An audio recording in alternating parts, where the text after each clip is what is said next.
अस्सलाम वालेकुम फ्रेंड्स, उम्मीद करता हूँ आप सब खैरियत से होंगे। आज मैं 3 टॉपिक से बात करना चाहता हूँ, लेकिन उससे पहले मेरी आपसे रिक्वेस्ट है कि जिसने अब तक चैनल को सब्सक्राइब नहीं किया, सब्सक्राइब कर ले, बेल के आइकन पे प्रेस करें ताकि आने वाले नोटिफिकेशंस आपको बर वक्त मिल सकें।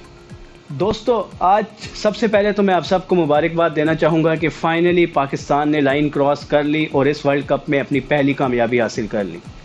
पाकिस्तान ने कनाडा को 7 विकेट से शिकस्त दे दी। जैसे कि सब जानते हैं कि कनाडा ने 106 रन्स का टारगेट दिया, तो हर एनालिस्ट का यही ख्याल था कि पाकिस्तान को ये टारगेट 13 ओवर्स में चेस कर लेना चाहिए जैसे ही पाकिस्तान की बैटिंग है और कनाडा का इनएक्सपीरियंस बॉलिंग लाइनअप जो थी, और ये पाकिस्तान के रन रेट के लिए बहुत ज़्यादा ज़रूरी थी। लेकिन पाकिस्तान ने एज़ यूजुअल इस चीज़ को बॉदर नहीं किया, अपनी बैटिंग की और 17.3 ओवर्स में इस टारगेट को चेस किया। अब यहाँ से पाकिस्तान की अप्रोच का अंदाज़ा करें कि जो चीज़ सबसे ज़्यादा इम्पॉर्टेंट थी और इस मैच में आने से पहले उनको इस चीज़ को कंसिडर करना चाहिए था, वो था रन रेट। एज़ यूजुअल उस पर कुछ भी वर्क नहीं किया गया और पाकिस्तान ने मैच तो जीत लिया, बहरहाल रन रेट को पाकिस्तान को कोई बूस्ट नहीं मिला। आपको मैं एक और सरप्राइजिंग और गुड न्यूज़ देना चाहूँगा, वो ये है कि पाकिस्तान को एक बेहतरीन बल्लेबाज मिल चुका है। बहुत से दोस्त इस बात से हैरान होंगे कि ऐसा कौन सा बल्लेबाज है जिसका नाम स्क्वाड में नहीं था लेकिन अब वो आ गया है। उसका नाम स्क्वाड में था लेकिन वो एज अ बॉलर खेल रहे थे। अब पाकिस्तान की टीम उनको एज अ बैट्समैन यूज़ करी है, उनका नाम है शादाब खान। सबसे ज़्यादा हैरान कुन ये बात है कि शादाब खान का आखिर इस टीम में रोल है क्या, क्योंकि गुज़िश्ता दोनों मैचेस में उन्होंने एक बॉल भी नहीं करवाई। याद रहे कि वो एक बॉलर हैं जिनको ज़बरदस्ती ऑलराउंडर बनाया गया, लेकिन मेन काम उनका बॉलिंग ही है और आखिरी दोनों मैचेस में उन्होंने एक ओवर भी नहीं करवाया। तो मैनेजमेंट के इस फैसले की समझ नहीं आती कि आखिर शादाब खान को वो किस पर्पज़ के लिए यूज़ कर रहे हैं। एक और लिहाज से देखा जाए तो शायद ये इनकी मजबूरी भी है, क्योंकि जो स्क्वाड इनके पास है उसमें ऐसी कोई रिप्लेसमेंट ही नहीं जिसको एज अ बैट्समैन या एज अ बॉलर वो यूज़ कर सकें। तो वो शादाब खान को एक ऑटोमेटिक एंट्री के तौर पर ही खिला रहे हैं। आज बहुत अच्छा चांस था, अगर फ़खर ज़मान को ओपनर भेजा जाता साइम अयूब के साथ, तो शायद साइम अयूब का भी कॉन्फिडेंस बहाल हो जाता, क्योंकि जैसे उन पे पहले भी क्रिटिसिज्म हुआ वर्ल्ड कप के स्टार्ट से पहले 2 मैचेस उनको नहीं खिलाए गए, तो आज उनकी शॉट से नज़र आ रहा था कि उनके अंदर बिल्कुल भी कॉन्फिडेंस नहीं था और इन दी एंड वो एक लूज शॉट खेलकर आउट हो गए। अब फ़खर ज़मान को ओपनर खिलाने में समझ नहीं आती कि इतनी हिचकिचाहट आखिर क्यों है मैनेजमेंट की तरफ से, क्योंकि वनडे में फ़खर ज़मान ही ओपनर खेल रहे हैं। बाबर आजम और रिजवान ओपनिंग स्लॉट सेक्रीफाइस नहीं करना चाहते, इसलिए फ़खर ज़मान को कुर्बानी का बकरा बनाया जा रहा है और उनको मुसलसल चौथे नंबर पर ही खिलाया जा रहा है। अगर आप इफ्तिखार को ड्रॉप करके साइम अयूब को खिला सकते हैं तो फ़खर ज़मान को ओपनर खिलाने में क्या मुज़ायका है। बहरहाल nevertheless it's a win, we are happy कि पाकिस्तान जीत गया।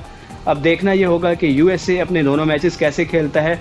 ऑब्वियसली अब पाकिस्तान की उम्मीद इसी पे है कि अगर इंडिया यूएसए को हैवी रन रेट से हराता है और आयरलैंड भी अपना मैच जीतने में कामयाब हो जाता है तो शायद पाकिस्तान अगले राउंड के लिए क्वालिफाई कर जाए, लेकिन उसके लिए भी पाकिस्तान को आयरलैंड को हराना पड़ेगा। दूसरा टॉपिक मेरा पाकिस्तान के एक्स क्रिकेटर शाहिद खान अफरीदी है। मैं एक ज़माने में शाहिद अफरीदी का बहुत बड़ा फ़ैन था और जो मेरे दोस्त जानते हैं वो इस बात पे बहुत हैरान होंगे कि मैं शाहिद अफरीदी के अगेंस्ट बोलने जा रहा हूँ, लेकिन उनका रवैया ऑफ लेट कुछ ऐसा है जिसकी वजह से मुझे उनके ख़िलाफ़ बोलने पे मैं मजबूर हो गया हूँ।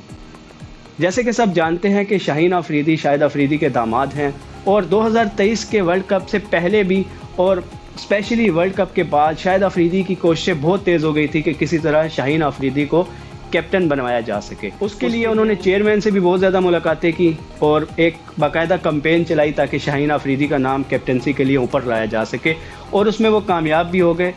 शाहीन अफरीदी कैप्टन तो बने लेकिन सिर्फ 4 मैचेस के लिए, और उनकी परफॉर्मेंस सबके सामने थी। 4 मैचेस पाकिस्तान हार गया। उसके बाद शाहीन अफरीदी को कप्तानी से हटाकर वापस दोबारा बाबर आजम को ही कप्तान बना दिया गया।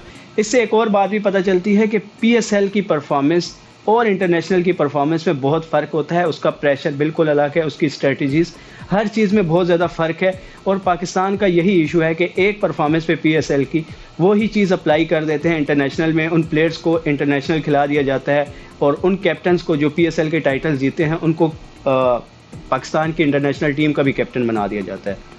बहरहाल बाबर आजम के कप्तान बनने के बाद शाहिद अफरीदी को ये बात शायद कोई ज़्यादा पसंद नहीं आई उन्होंने बार बार इस बात का इजहार किया कि शायद बाबर आजम को कप्तान बनाने से टीम में ग्रुपिंग हो गई है, जबकि उससे पहले ऐसा कोई तासुर नहीं था कि टीम में ग्रुपिंग है। बाबर आजम, शाहीन और रिजवान का बहुत अच्छा बॉन्ड था जो सारी दुनिया ने देखा भी था।